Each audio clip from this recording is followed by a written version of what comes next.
Isang ginang ang nagpasuri lang sana sa ospital dahil sa madalas na pagkahilo.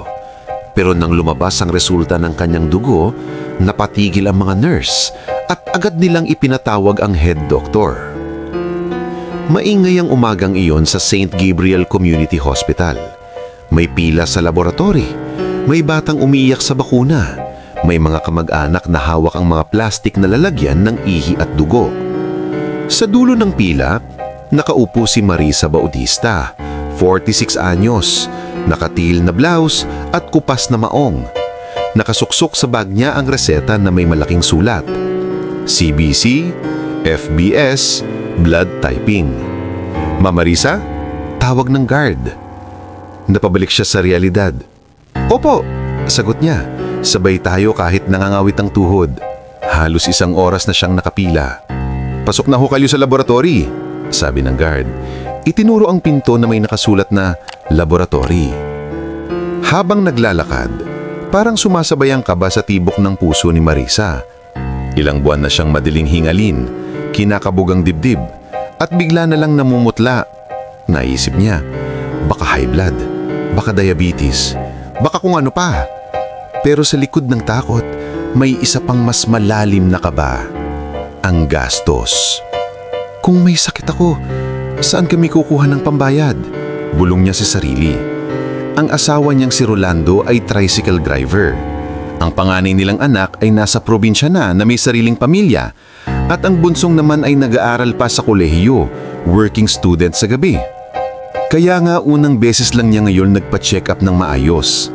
Kadalasan tiis-tiis lang, inom ng paracetamol, dasal, tulog.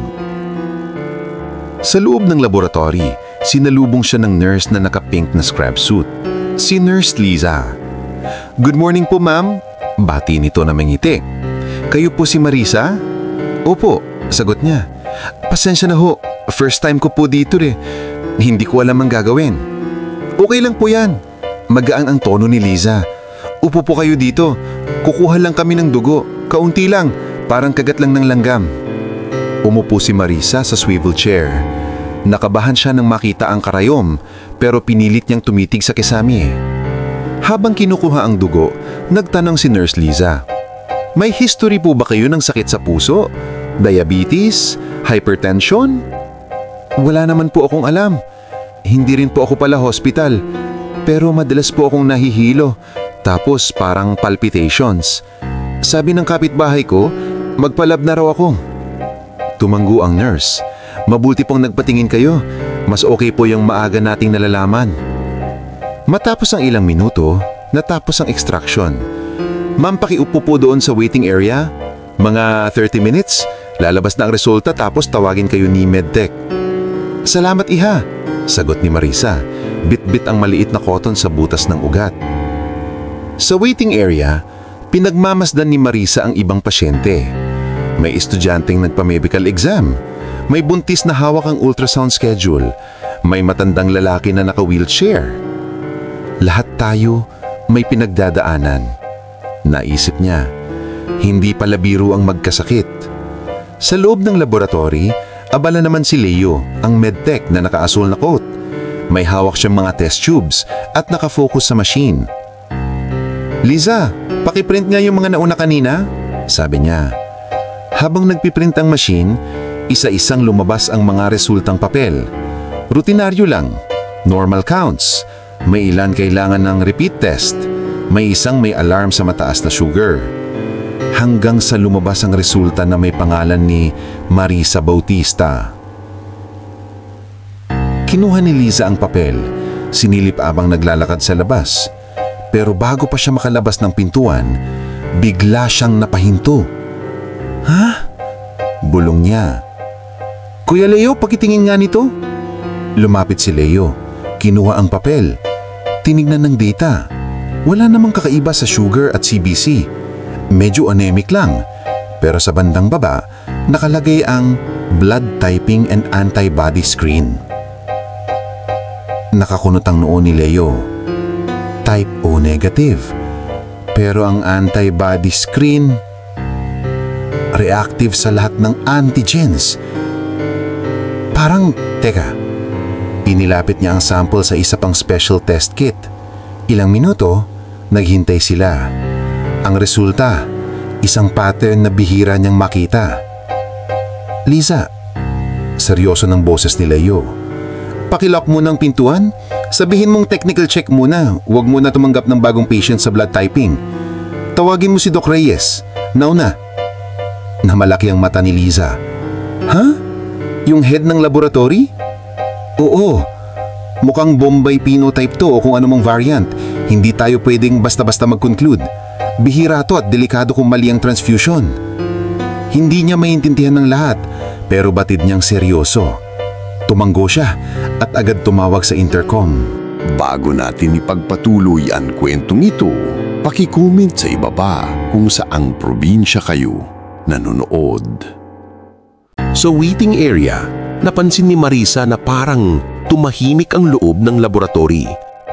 May ilang pasyente ang pinaupo muna, hindi pinapapasok. Maya-maya pa, lumabas si Nurse Liza, halatang kabado pero pilit numingiti. Miss Marisa Bautista? Tawag niya. Agad dumayo si Marisa. Ako po. Ma'am, pwede po ba kayong sumama muna sa loob? Tanong ni Liza. May halong pag-aalala sa mukha. May nakita lang po kaming kakaiba sa resulta. Kaya pinapatawag natin si Doc Reyes para maipaliwanag. Parang nanlamig ang buong katawan ni Marisa. Kakaiba? Ano pong ibig niyong sabihin? May malala po ba akong sakit? Ma'am, wag muna po tayo mag-assume. Mabilis na sagot ni Liza. Mas mabuti pong si Doc mismo ang magpaliwanag. Dinala siya sa isang maliit na office sa loob ng laboratory. Umupo siya sa silya. Si Leo naman ay nasa tabi. Hawak ang resultang papel. Halata sa mukha niyang seryoso, pero hindi niya alam kung paano sisimulan. Ma'am Marisa, bungad si Leo. Una sa lahat, huwag po kayong matakot. Hindi ito gaya ng cancer o kung ano, pero mahalaga po itong malaman ninyo. Kuya Leo, huwag mo naman takutin si ma'am, saway ni Liza, pero halatang siya man ay kinakabahan.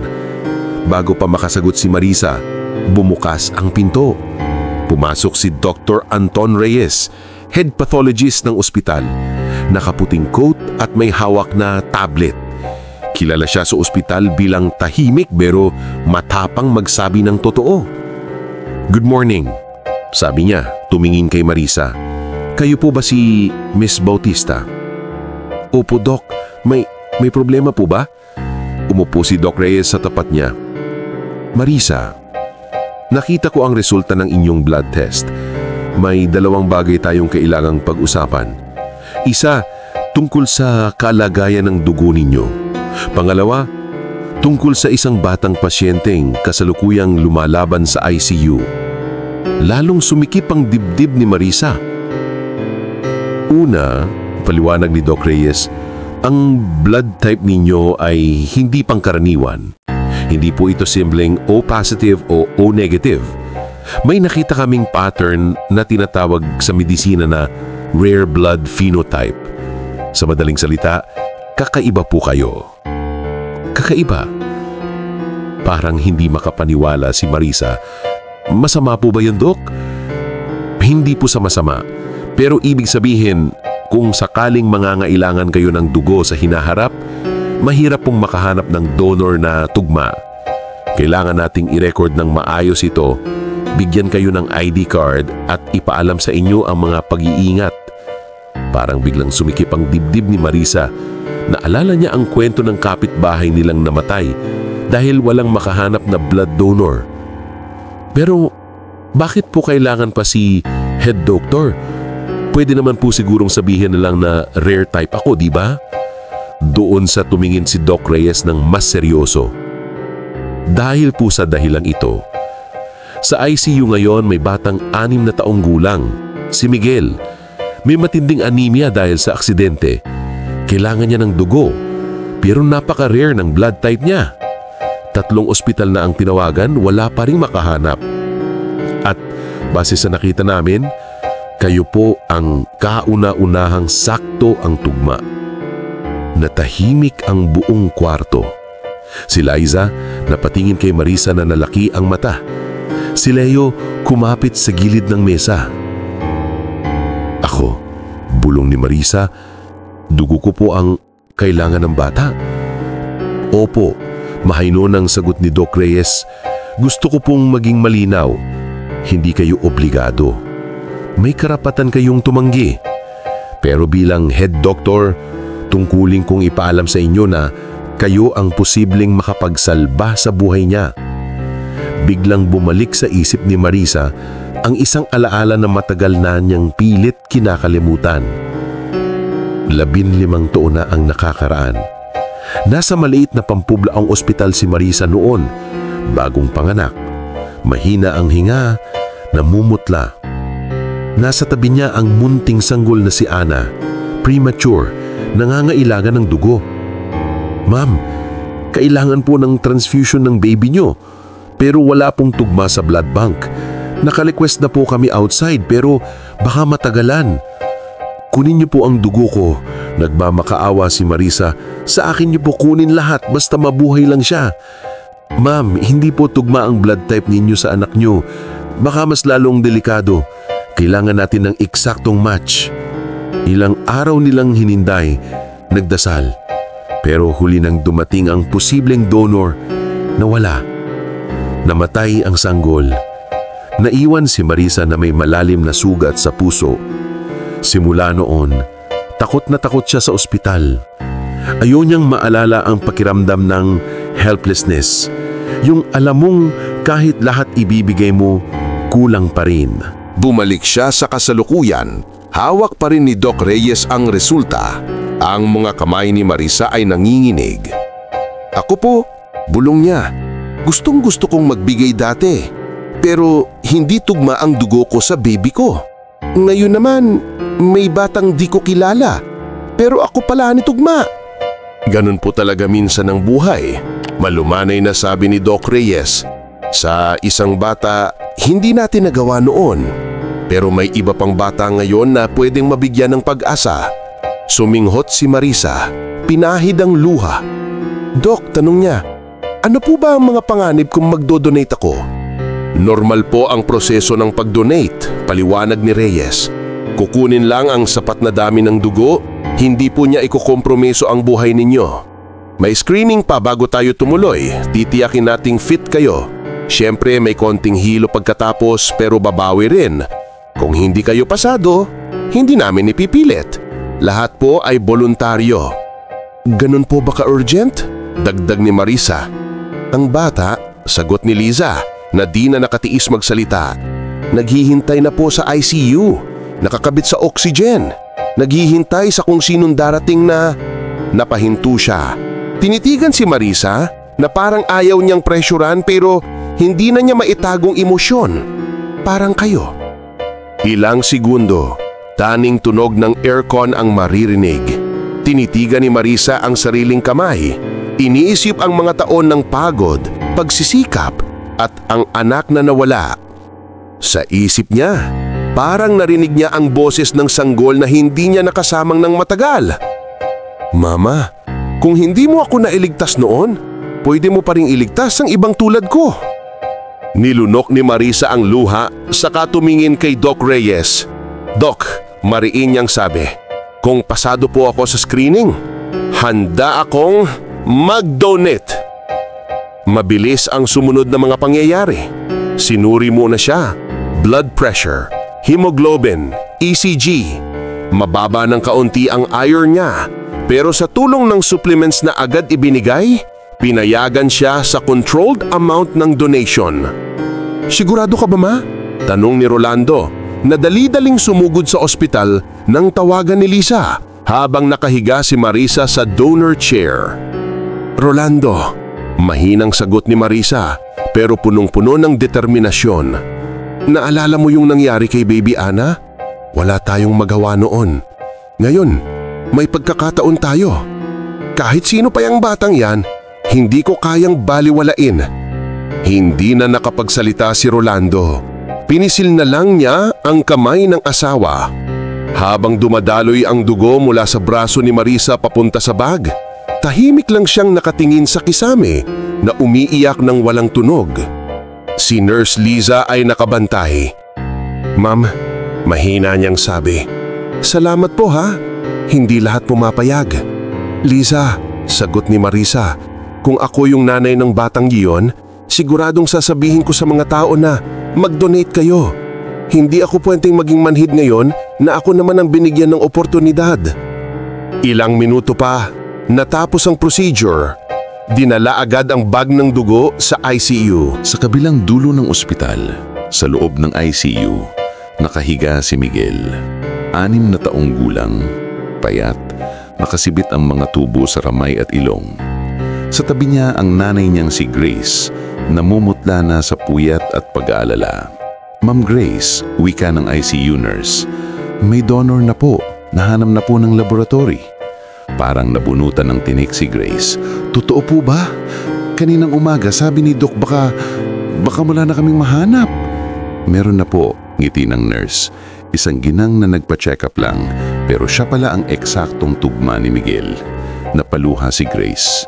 "Panginoon, salamat," bulong niya. "At sa kung sino man siyang babae, pagalingin niyo rin siya." Pagkalipas ng ilang oras at proseso, na-transfuse kay Miguel ang dugo ni Marisa. Unti-unting nagbago ang kulay ng mukha ng bata. Mula maputlang abo, naging mas may pink. Bumagal ang alarm ng monitor, naging mas maayos ang tibok ng puso. "Maganda po ang response niya," sabi ng doktor. "Hindi pa tapos ang laban, pero malaking tulong itong natanggap niyang dugo." Kinabukasan, pinatawag ni Doc Reyes si Marisa sa isang maliit na conference room.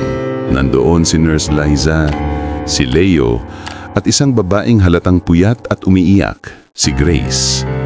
"Ma'am Marisa," bungad ni Reyes, "ito pong si Grace ang nanay ni Miguel, yung batang nadugtungan ng dugo ninyo." Agad na lumapit si Grace, halos dumuhod sa harap ni Marisa. "Ma'am," hadulgol niya, hawak ang kamay ni Marisa, "hindi ko po alam paano magpapasalamat. Wala po akong maibibigay sa inyo pero kung hindi niyo po ibinigay ang dugo ninyo, wala na po akong anak na yun." Nagulat si Marisa, dali-daling inalalayan si Grace para tumayo. "Ay naku, wag naman ganyan." Umiiyak na rin niyang sagot, "Wala yun. Ginawa ko lang yung sa tingin kong tama. Kung tutuusin, nakasama pa ako sa anak niyo kasi natuklasan ko rin na may kakaibang blood type pala ako." "Ma'am Marisa," singit nila isa, "ipinakuha namin kanina yung card ng anak niyo na namatay noon. Kinumpara namin sa records dito. Hindi man siya nabigyan ng dugo ninyo pero ngayon, sa bawat patak ng dugo ni Miguel, parang kasama rin siya." Sa unang pagkakataon, hindi na masyadong masakit isipin para kay Marisa ang alaala ni Baby Ana. May bagong imahe na pumalit, batang si Miguel na unti-unting lumalakas, dala ang dugo niya. "Ma'am Marisa," dagdag ni Doc Reyes, "gusto ko ring malaman nyo na dahil sa inyo, magbabago ang protocol ng ospital na ito. Magkakaroon tayo ng registry para sa rare blood types at magdodonate ang St. Gabriel para maiparehistro kayo sa national database. Para kung may iba pang nangangailangan, hindi na sila maghihintay ng matagal." "Parang official donor na po ba ako?" tanong ni Marisa na pangiti ng bahagya. "Hindi naman po immediate na kailangan, pero magiging bahagi kayo ng network at higit sa lahat, alam na natin ngayon ang kalagayan ninyo. Mas maaalagaan natin kayo kung kayo naman ang mangangailangan." Suminghod si Marisa, ngumiti ng puno ng pasasalamat. "Doc," sabi niya, "kahapon po, takot na takot ako kasi akala ko may malalang sakit ako at hindi ko alam paano ko bubuhatin yun. Ngayon, iba na. Natuklasan kong may kakaliba pala sa dugo ko pero hindi pala sumpa, kundi pagkakataon na makatulong." Tumingin siya kay Grace. "At kung sakali pong kailangan niyo ulit ng tulong, nandito lang ako. Hindi lang bilang donor, kung hindi bilang parang pangalawang nanay na rin na Miguel." Niyakap siya ni Grace, umiiyak pero nakangiti. Ilang buwan ang lumipas, tuloy ang nakarecover si Miguel. Bumalik siya sa ospital para sa follow-up, dala ang isang maliit na drawing. 2 babae na magkahawak kamay sa tabi ng batang nakangiti at may araw sa likod. Nanay Risa, tawag niya kay Marisa. Pangalang binuo niya mula sa nanay at Marisa nang ipakilala sila ni Grace. "Ito po yung drawing ko. Kayo po ito, tsaka si Mama, tsaka ako. Dalawa na po ang nanay ko. Tinanggap ni Marisa ang drawing, halos maiyak. Sa tuwa, ay ang galing naman ng drawing mo anak. Tandaan mo ha, hindi lang dugo ang nagdurugtong sa atin, puso rin. Sa likod nila, masayang pinagmamasdan ni na Nurse Liza at Leo ang eksena. Kuya Leo, bulong ni Liza, noong unang makita ko yung resulta ni Ma'am Marisa. Natakot ako, akala ko may masamang balita. Hindi ko inaakalang magiging ganito kaganda ang ending. Ganon talaga, sabi ni Leo. Nakangiti, minsan sa laboratory puro numero at letra lang nakikita natin. Pero sa likod ng bawat result, may kwento pala ng mga taong nagtatagpo dahil sa iisang dugo. Si Doc Reyes naman ay tahimik na pumirma sa bagong policy memo ng ospital. Sa baba, may nakasulat, Inspired by the story of Marisa Bautista, Rare Blood Donor. Mga kaibigan, salamat sa pagsama ninyo sa kwento ni Marisa, ni Miguel, ni Grace at ng mga taong nasa likod ng laboratory. Isang kwento kung saan ang isang simpleng check-up na puno ng takot ay nauwi sa pagtutuklas ng kakaibang biyaya at sa pagligtas ng isang buhay. Ang resulta ng laboratorio ni Marisa ay paalala na minsan, ang mga bagay na kinatatakot nating kakaiba sa atin ay hindi pala sumpa, kundi tanging susi sa problema ng iba. Ang ospital at laboratory, sa kabila ng ating takot sa karayom at resulta, ay puno rin ng mga taong handang gumawa ng tama at maghanap ng paraan para pagdugtungin ang buhay. At higit sa lahat, may mga pagkakataon sa buhay na hindi tayo nailigtas sa una, pero binibigyan tayo ng panibagong tsansa para tayo naman ang maging instrumento ng pagliligtas. Kung ang kwentong ito ay nakapagpawi ng takot mo sa check-up, nakapaiyak o nakapaggaan ng puso, huwag mong kalimutang i-like at i-share ito sa iyong pamilya at mga kaibigan. Baka may kakilala kang katulad ni Marisa na natatakot magpa-check-up, pero baka doon pala nagsisimula ang isang himala para sa kanya o para sa iba. At kung hindi mo pa nagagawa, mag-subscribe ka na sa aming channel para sa mas marami pang kwentong magpapakilo sa iyong damdamin. Mga kwento ng pag-asa, kabutihan at mga ordinaryong taong nagiging bayani sa pinaka-hindi inaasahang paraan. Maraming salamat sa pakikinig at sana'y muli namin kayong makasama sa susunod na episode. Hanggang sa muli, alalahanin nyo, minsan sa isang resultang kinatatakutan natin, nakatago pala ang sagot sa panalangin ng ibang matagal nang naghihintay.